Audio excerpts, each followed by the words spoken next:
السلام عليكم ورحمة الله تعالى وبركاته. كنتمنى هذا الفيديو يلقاكم نتوما في أتم الصحة والعافية. كيف ما كنعرفوا جميع في هذا الوقت والأكثرية في فصل الشتاء تتكثر مشاكل الجهاز التنفسي بالتهاب الشعاب الهوائية والجيوب الأنفية والربو ومرض الانسداد الرئوي والجهاز التنفسي التحسسي والتهاب الحلق والبحة.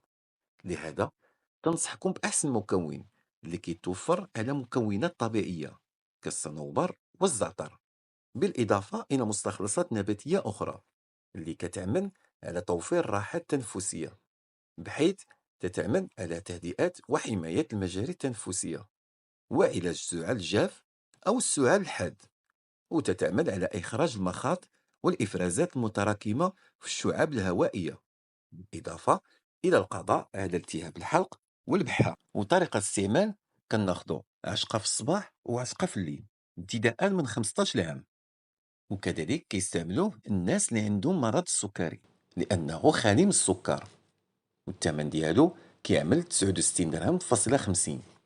كنتمنى توصيدي يعطيكم الراحة التنفسية اللي كتمناو.